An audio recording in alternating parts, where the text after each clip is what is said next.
시작. 예수께서 이르시되 내가 곧 길이요 진리요 생명이니 나로 말미암지 않고는 아버지께로 올 자가 없느니라. 아멘. 네. 잠시 기도하겠습니다.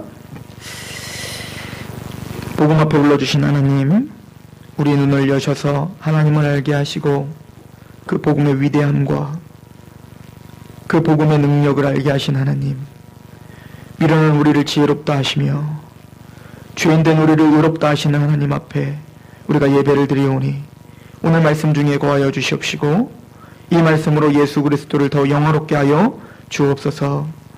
예수 그리스도 이름으로 감사하며 기도하옵나이다. 아멘.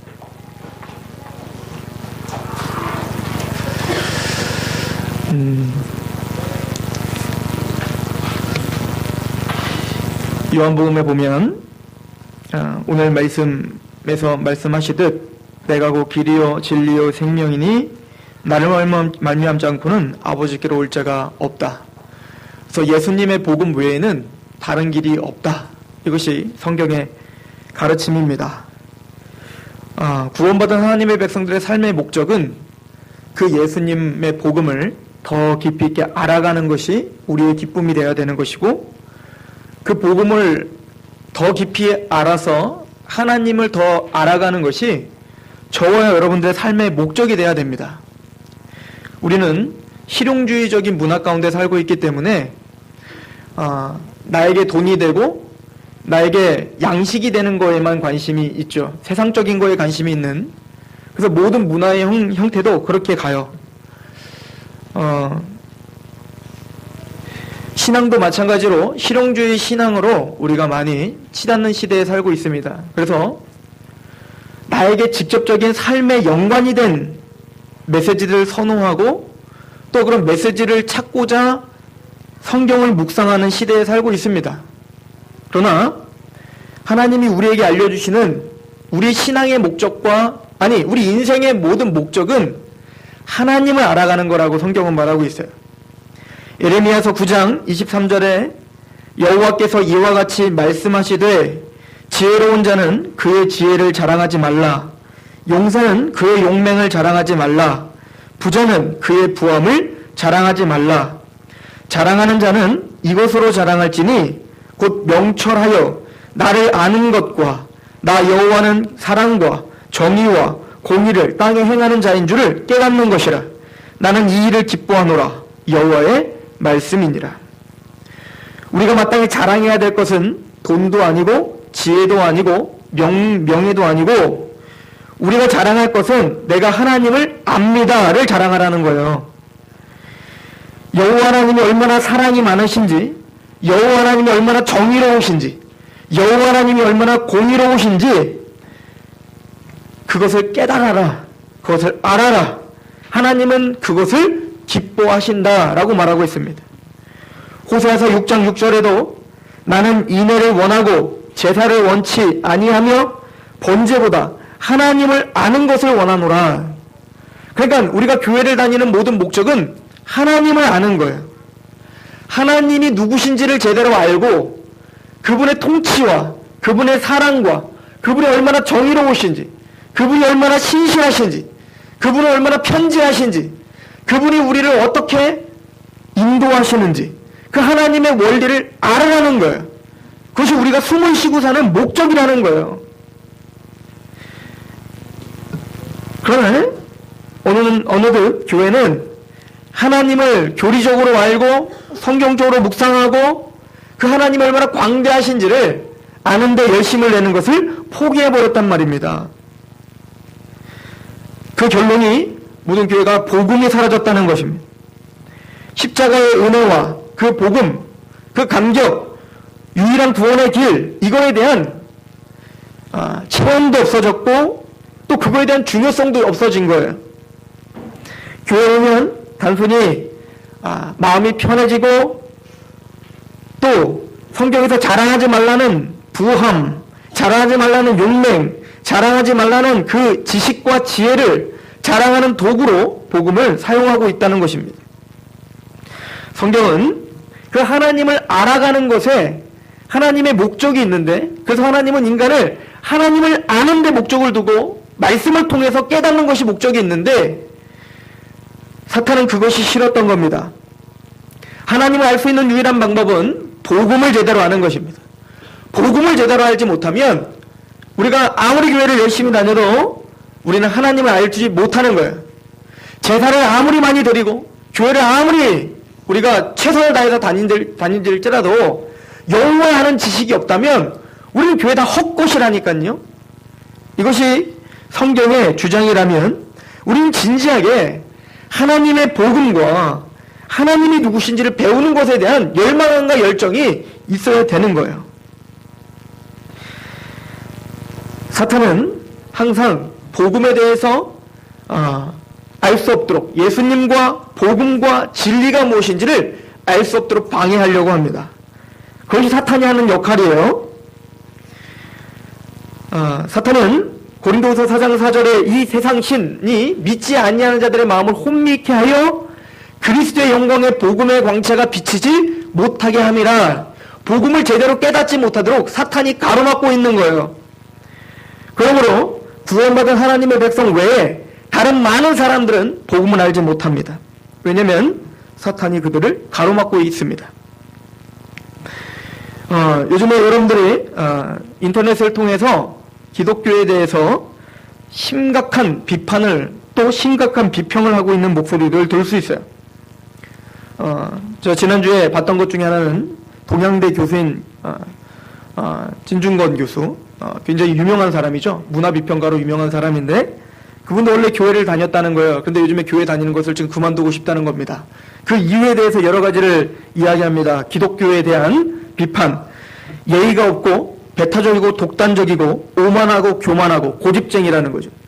그리고 온갖 비리란 비리를 기독교가 다 저지르고 온갖 세상적인 더러움들을 교회 안에서 다 행하면서 동성애들이나 여러 가지 사회 소외계층들에 대해서는 당신은 성경적이지 않습니다 라고 하는 그 잣대로 그들을 비판하기 일쑤하는 거예요. 여러분들은 이런 비판과 이런 비평들을 볼 때 어떤 태도를 지니고 계십니까? 저는 우리가 참된 복음주의고 참된 복음이 있다는 사람이라면 적어도 이런 여러 가지 비판들을 당할 때 세 가지 태도를 취해야 된다고 저는 믿어요. 첫 번째는 회개입니다. 나를 돌아봐야 됩니다. 내 신앙을 돌아봐야 됩니다. 우리 교회를 돌아봐야 됩니다. 그것이 마땅한 거예요. 하나님은 교회가 타락했을 때, 이스라엘 백성들이 타락했을 때, 하나님의 율례에서 떠났을 때 이방 민족들을 들어서 치시는 장면을 계속 보여주고 있습니다. 그 얘기는 세상적인 그 비판을 들으셔야 된다는 얘기인 거예요. 교회가 왜 이렇게 타락했습니까? 세상에서도 있지 않는 그런 범죄가 왜 교회에 있습니까? 왜 교회가 탐욕스럽게 자꾸 세습을 하고 있습니까? 요즘에 연실, SBS, KBS, MBC에서 목사님들을 자꾸 비판하는 영상들을 계속 보도자료에서 내고 있습니다. 우리는 그런 비판들을 들을 때 저건 다 사탄의 계략이야 라고 하는 말도 안 되는 일로, 말도 안 되는 것으로 그것을 눈 가리지 않으셔야 됩니다. 우리는 그것을 통해서 나를 돌아보셔야 되는 거예요. 내가 과연 그렇지 않은가? 내가 진짜 구원받은 사람으로서 세상과 타협하지 않고 하나님의 말씀대로 정도를 걸어야 하는데 나의 삶이 빛이 되지 못했고 나의 삶이 그들에게 본보가 되지 못했다라고 하는 삶이 있다면 그들을 비판하기보다 또 비판당하는 그 목사님들, 그 거성과 같은 목사님들을 비판하기 전에 먼저 나를 돌아보셔야 되는 거예요. 내가 탐욕스럽게 세상과 타협하며 살진 않았는가? 윤리적으로 내가 그렇게 하나님의 말씀대로 살아야 되는데 그러지 못했던 나의 모습을 하나님 앞에 가슴을 찢으며 회개하는 것, 이것이 복음주의의 태도인 거예요. 두 번째는 이해하셔야 됩니다. 그렇게 우리를 비판하고 비판하는 개독교라고 우리를 비판하고 있는 그 세상을 이해하셔야 됩니다. 왜냐하면 그들은 이 세상신이 가로막고 있어 복음의 진수를 깨닫지 못하고 있기 때문에 그렇습니다. 여러분들이 주위에 있는 믿지 않는 사람들이 교회에 대한 비판할 때에 발끈하시지 마시기 바랍니다. 그냥 이해하시기 바랍니다. 그들은 그럴 수밖에 없는 거예요. 우리가 배타적으로 보일 수밖에 없는 겁니다. 그리고 눈물을 흘리며 그를 위해서 기도하는 거예요. 이것이 교회가 견지했던 방향입니다. 교회가 그래서 억울하니까 힘을 더 기르자. 그래서 믿지 않는 대통령보다 믿는 대통령을 세울 때 우리 교회가 더, 기독교가 더 밝아지지 않겠냐? 정말 그랬습니까? 우리나라가 3번이나 기독교 대통령을 세웠는데 정말 이 교회가 정화됐습니까? 그거 아니에요. 교회는 항상 비판을 받아왔고 또 그 비판 앞에 우리를 돌아보며 회개하는 채찍으로 우리는 스스로 발견하셔야 됩니다. 그리고 그들을 이해하셔야 됩니다. 그들은 말씀을 이해하지 못합니다. 그들은 복음이 무엇인지 몰라요. 하나님을 알지 못하기 때문에 그렇게 무지한 말로 이치를 가린 거예요. 예수님은 자신을 십자가에 못 박는 사람들을 향하여 그들의 죄를 용서해 주십시오, 주님. 하나님, 그들의 죄가 무엇인지 알지 못합니다. 라고 말했습니다. 스데반도 말합니다. 그들은 나를 돌을 던지고 있는 그들에 대하여 그들을 알지 못하여 지금 이런 죄를 범합니다. 그들을 좀 용서해 주십시오. 라고 하는 애틋함이 우리에게 먼저 있어야 되는 거예요. 그리고 세 번째는 그럼에도 불구하고 타협하지 말아야 될 것이 있음을 아셔야 됩니다. 그들을 이해한다는 것은 그들의 모든 그 진리의 그 농객들, 그들이 무엇을 말하는 것 다 우리가 타협한다는 말이 아니에요. 우리는 타협하지 말아야 될 것이 있어야 됨을 아셔야 됩니다. 그런데 오늘날 교회의 문제점은 타협하지 말아야 될 복음에 대해서는 외치지 않고 그런 사회적인 것에서는 그들을 세상을 제압하려고 든다는 것입니다. 그건 복음적이지 않아요. 복음에 타협함이 없지만 그러나 세상의 그 비판에 자기 자신을 돌아볼 수 있는 여유와 또 그들에 대해서 이해하고 그들에게 돌을 다시 집어서 던지지 않는 그런 하나님의 사랑이 우리에게 필요한 줄로 믿습니다. 고린도전서 1장 18절에 십자가의 도가 멸망하는 자들에게 미련한 것이요 구원을 받는 우리에게는 하나님의 능력입니다. 세상이 우리를 향한 비판과 비평 들을 건 들으시고 그러나 복음을 회방하는 일에 대해서는 절대 타협함이 없는 거예요. 어차피 우리가 전하는 복음은 믿지 않는 사람들에게는 미련해 보이는 것이다 라고 하나님이 우리에게 가르쳐 주셨어요. 그러나 구원받은 저와 여러분들에게는 능력입니다. 세상 사람들이 기독교의 복음을 훼손하는 일은 원래 있어 왔습니다. 그것은 우리가 봐줄만 합니다. 그러나 우리가 열불을 내야 될 일이 있는데 성경이 하나님의 말씀입니다 하고 믿는 사람들이 복음을 훼손하는 일들에 있어서는 우리가 타협함이 없으셔야 돼요. 사탄의 첫 번째 목적이 뭐라고요? 복음을 가리는 거라고 했죠. 그래서 이건 하나님의 말씀입니다. 나는 복음을 믿고 싶습니다. 나는 진리대로 믿고 싶습니다. 라고 그렇게 교회를 다니는 사람들에게 끝까지 복음을 감추려고 하는 사탄은 지금도 방법을 바꿨어요. 그 방법이 뭐냐면 바로 이단을 통해서 복음을 감추게 하는 거예요. 율법주의 또한 성경을 왜곡되게 가르치는 그 이단들이 교묘히 교회에 침투하여 우리 성도들의 복음을 타협함이 없는 복음을 자꾸 가리고 견질시키는 데에 우리는 분노하셔야 됩니다. 그 대표적인 사람들이 바로 우리가 오늘날 교회에 힘들게 하고 있는 여러 신천지나 안상홍 증인의 통일교, 안식교, 정명석, 여호와 증인 이런 이단들입니다. 그 이단들은 하나님의 말씀을 믿고 있는 구원받은 하나님의 백성들을 어찌하든 타락시키고자 지금도 우리에게 혈안이 돼 있어요. 그들은 구원이 예수님만으로 구원받습니다 라는 말을 합니다. 모든 이단들은 믿음으로 구원받습니다 라고 이야기를 합니다. 은혜로 구원받습니다 라고 하는 이야기를 합니다. 그래서 우리가 교회를 다니면서도 똑같은 얘기를 하고 있네, 복음적인데요? 우리 쉽게 그렇게 판가름을 하고 있어요. 그러나 이단들이 말하고 있는 은혜, 믿음, 복음, 예수님, 십자가라고 하는 단어는 우리가 성경이 말하고 있는 단어와는 다르게 이야기하기 때문에 우리가 면밀히 그들의 이야기들을 살펴봐야 되는 거예요.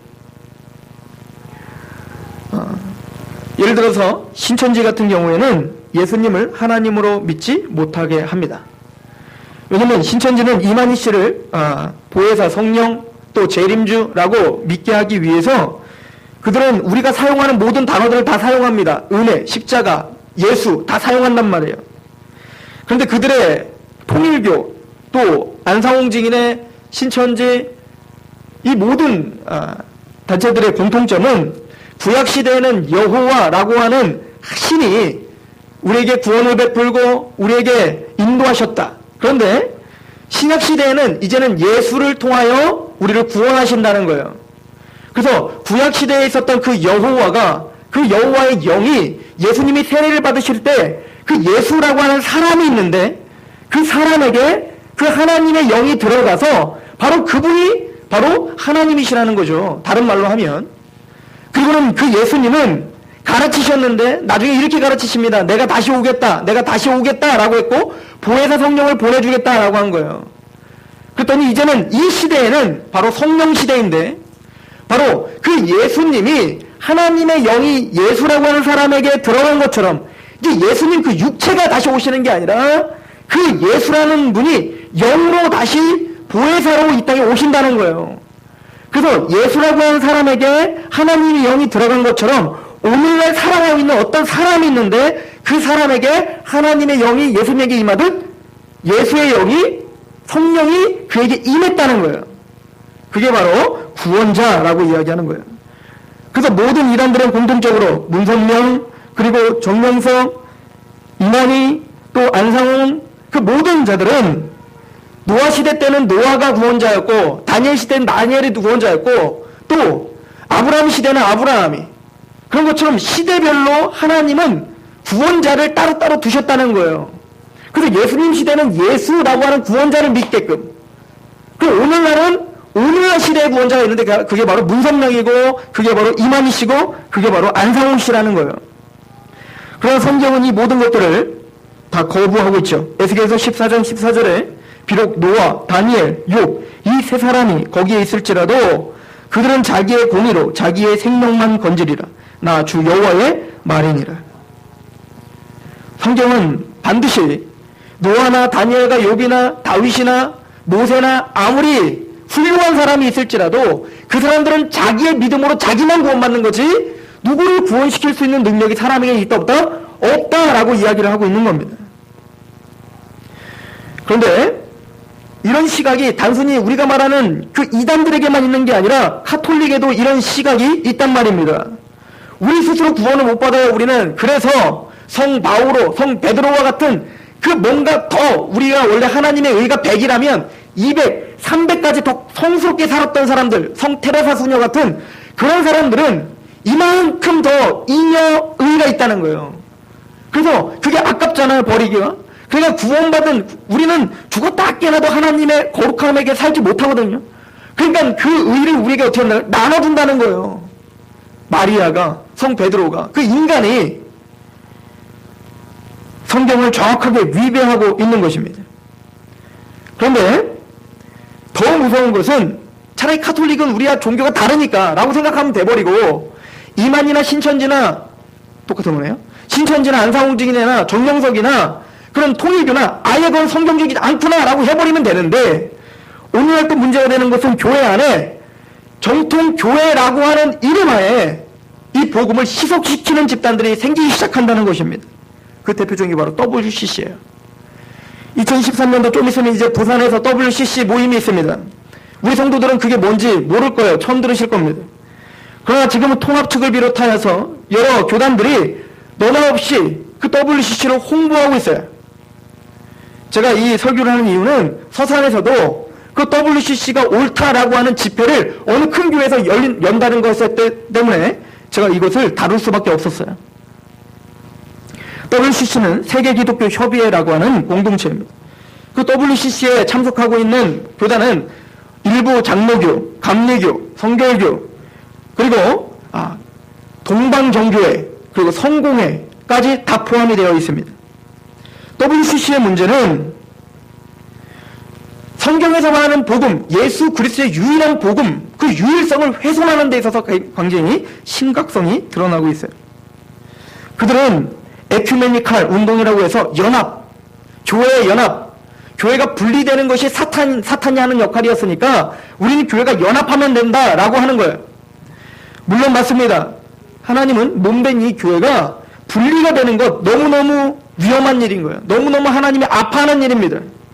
왜 교회는 이렇게 장로교, 감리교, 성결교 이렇게 교회들이 분파가 이렇게 많습니까? 라고 하는 것이 저의 아픔이요, 우리 교회의 아픔인 거예요. 그러나 이 WCC의 문제는 연합하자, 함께 정의를 구현하자, 사랑으로 이 모든 것이 하나가 되게 하자라고 하는 그 일치를 강조하는데, 그 일치라는 것이 성경적이고 교리적인 일치가 아니라 그냥 사회적인 사회 정의를 구현하고 사랑을 실천한 일치를 말하는데, 그것을 교회의 일치라고 이야기하고 있기 때문에 문제인 거예요. 성경에는 비가시적 교회와 가시적 교회가 있어요. 그건 뭔 얘기냐면, 우리가 몸담고 있는 이 상록교회라고 하는 이 교회, 이 공동체는 가시적인 교회예요. 이게 진짜 교회는 아닙니다. 그래서 이 가시적인 교회에는 진짜 하나님의 나라에 속한 사람이 있고 그렇지 못한 사람이 있어요. 알고 있고 쭉정이가 있단 말입니다.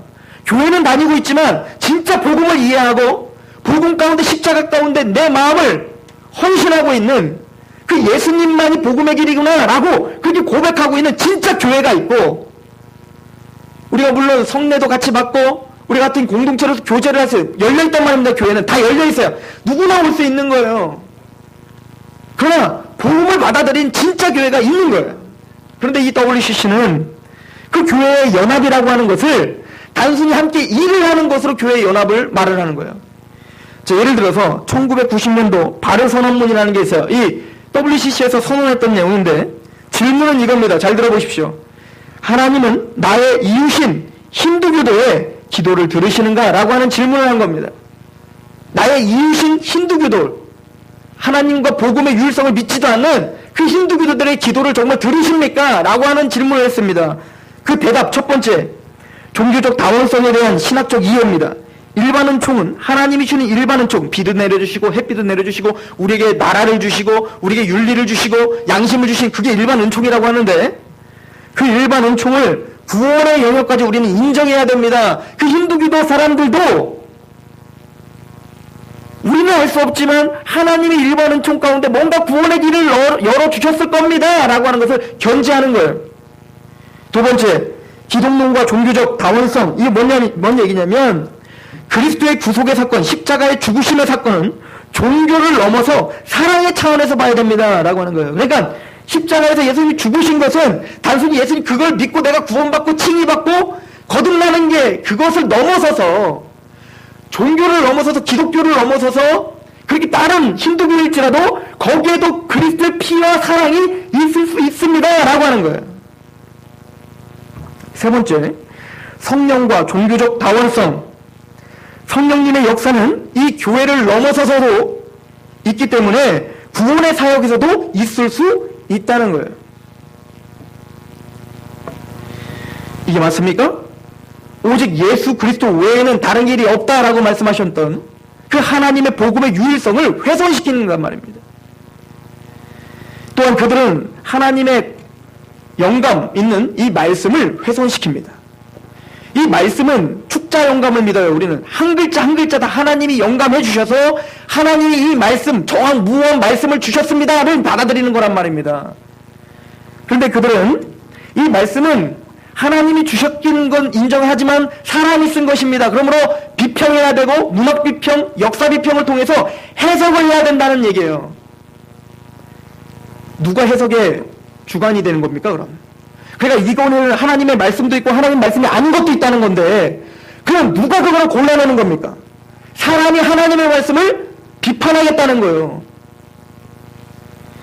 이 WCC를 그래서 우리 한국교회를 분열시켰던 아주 중요한 교두보가 되는 거예요. 이 WCC를 찬성하는 데가 바로 장로교 통합 측이고, 그곳에서 우리는 찬성할 수 없다라고 해서 갈라져 나온 게 바로 장로교 합동 측이에요. 그러니까 이건 건널 수가 없는 강인 거예요. 또한 1998년도에 그 WCC 그 총회에서 이화여대 정현경 교수가, 여자 교수님이 초원제를 했어요. 이게 뭐냐면, 하나님의 어떤 그 위대함을 선포하기 위하여 영들, 그 죽은 영들을 불러내는 역할들을 했다고요. 그 한가운데 있는 그 영들을 불러내어서 용서를 구하고 그들의 말을 듣고 신접한 거죠. 이게 WCC 총회에서 했었단 말입니다. 한 번도 WCC는 이걸 공식적으로 잘못됐다라고 얘기한 적이 없어요.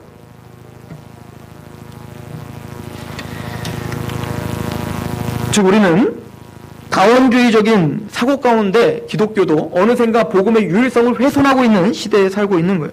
알게 모르게 평신도들은 그것들에 대한 어떤 이해가 없이 그냥 그 교회에 몸담았기 때문에 모두가 다 WCC에 다 찬성하고 그렇게 옳다하고 있는 것입니다. 하나님은 성경의 유일성을 말합니다. 요한일서 1장 3절에 우리가 보고 들은 바를 너희에게 전함은 너희로 우리와 사귐이 있게 하려 함이니 우리의 사귐은 아버지와 그의 아들 예수 그리스도와 더불어 누림이라. 우리는 물론 교제해야 됩니다. 연합해야 됩니다. 그러나 기독교가 말하는, 성경이 말하는 연합이란 아버지와 아들을 가진 연합이에요. 즉 성경의 일치와 교리의 일치가 먼저인 거예요. 우리가 왜 그럼 다원주의 문화를 우리가 받아들일 수 없는지는 성경이 대답을 하고 있습니다. 성경은 우리 모든 인간이 죄에 빠졌기 때문이다 라고 이야기하고 있어요. 죄에 빠졌다는 것은 늪에 빠진 것과 같아요. 즉 늪에 빠졌다는 것은 내가 늪에서 나오려고 혼자 몸부림을 치면 칠수록 어떻게 되는 거예요? 그 늪에 더 들어가는 거예요. 그러니까 늪에 빠진 사람들은 절대 스스로 나올 수 없어요. 또한 같이 늪에 빠진 사람이 내가 너를 구원해 줄게 라고 할 수 있습니까? 없단 말입니다. 그래서 죄에서 구원받는다는 것은 늪에 빠지지 않은 밖에서 누군가를 건져줘야지만이 구원인 거예요. 그런데 로마서에 보면 모든 사람은 죄를 범하였음에 하나님의 영광에 이르지 못했다. 그 어떤 누구도 인간으로 태어난 자는 다 뭐예요? 죄를 범해, 죄의 늪에 빠졌기 때문에 스스로 구원할 수도 없고 그 구원에서 건져줄 수도 없는 거예요.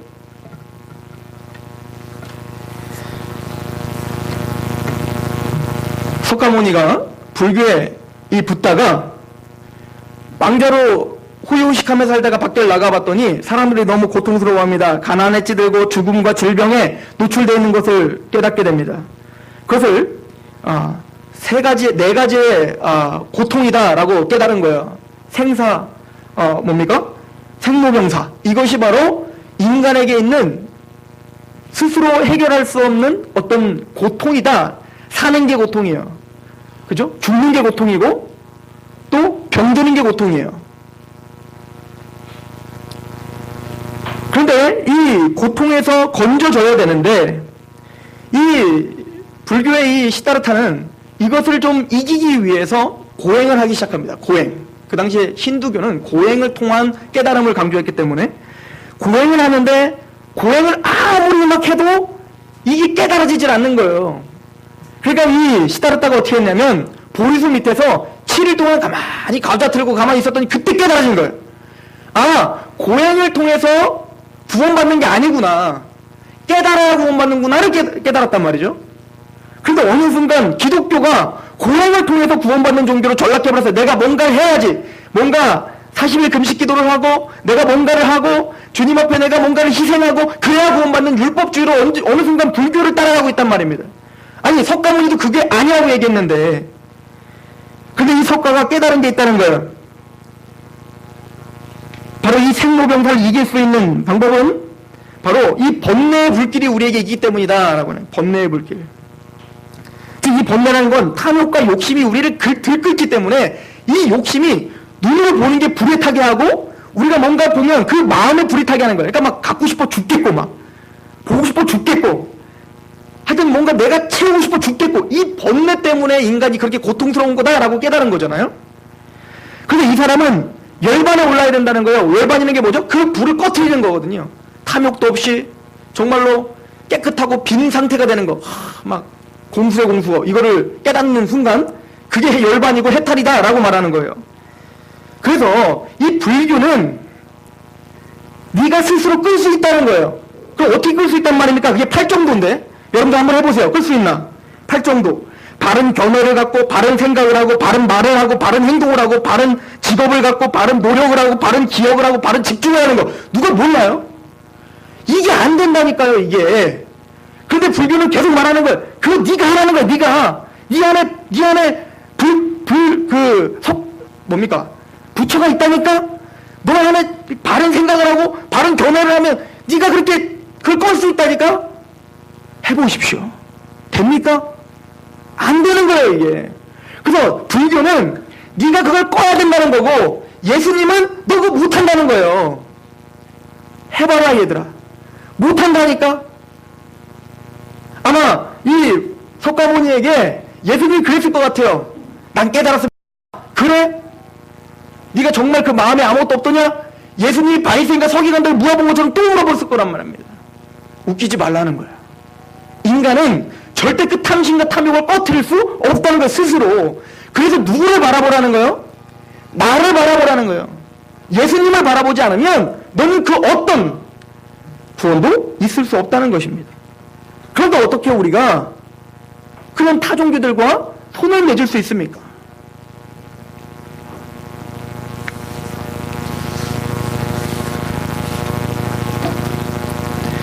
오직 우리를 그 늪에 빠지시지 않은 밖에서 건져주시는 분, 즉 모든 인간은, 석가모니를 포함한 모든 인간은 다 죄를 범해서 늪에 빠졌기 때문에 스스로 깨달아서 나올 수 있는 곳이 아니에요.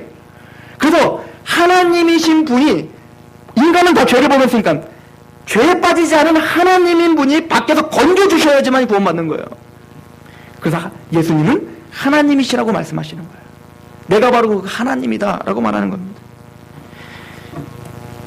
예전에 노예 해방이 있기 전에 미국에서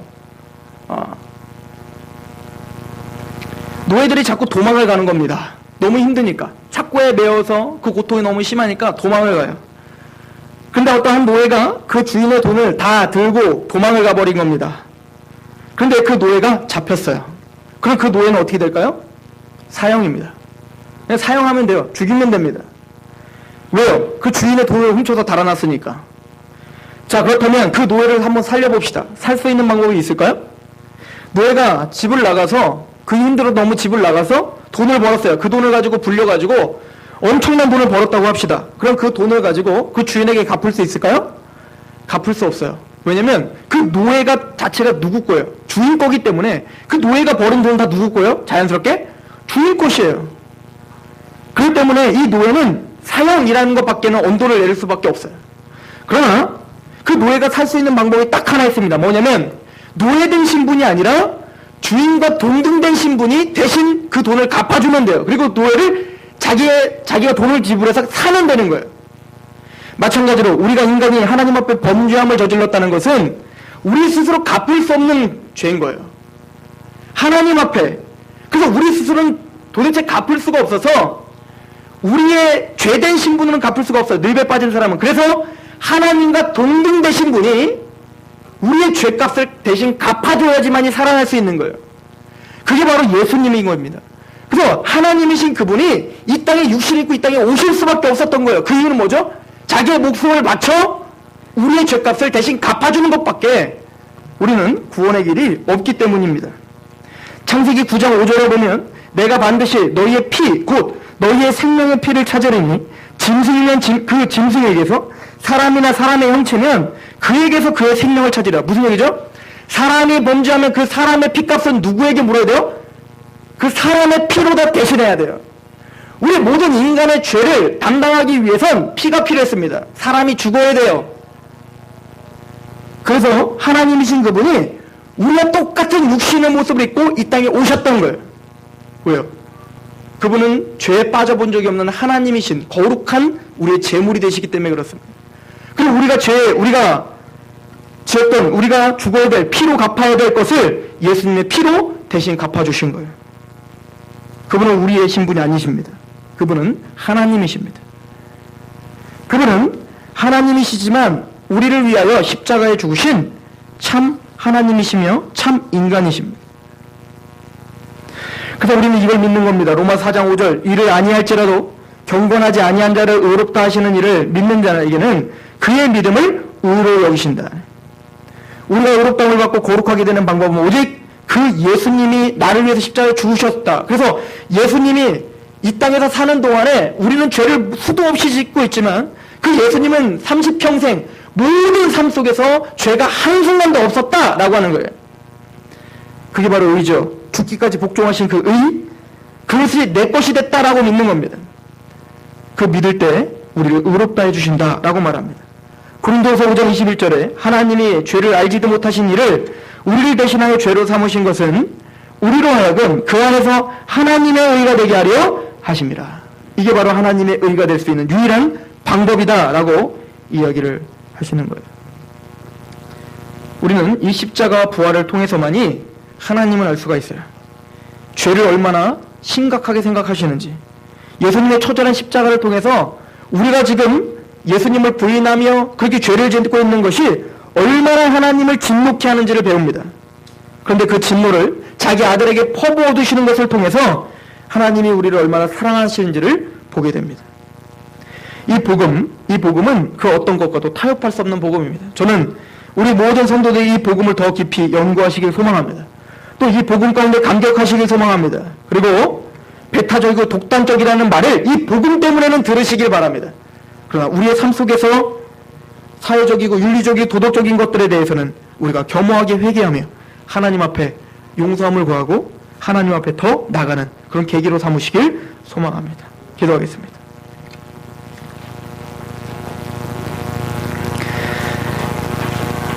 하나님, 우리는 우리의 욕망과 그 이기심이 불타는 사람들입니다.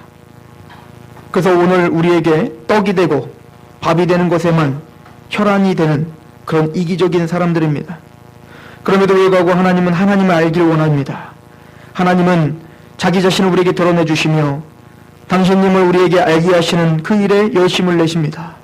주여, 우리가 그 마음을 아오니 그 복음을 더 깊이 있게 묵상하게 하시옵시고 그 복음을 통하여 하나님의 말씀을 아버지 연구하고 그 복음의 그 시각으로 하나님의 말씀을 더 깊이 깨달아 우리가 하나님을 더 알아가는 그 기쁨에 충만하게 하옵소서. 이 상목교회가 복음을 타협하지 않는, 세상과 타협하지 않는 그런 거룩한 교회로 삼아주시고 이 교회 모든 성도들이 복음의 그 위대성과 그 유일성을 아버지 즐거워하며 그것을 자랑할 수 있는 성도들로 삼아 주옵소서. 예수 그리스도의 이름으로 감사하며 기도하옵나이다.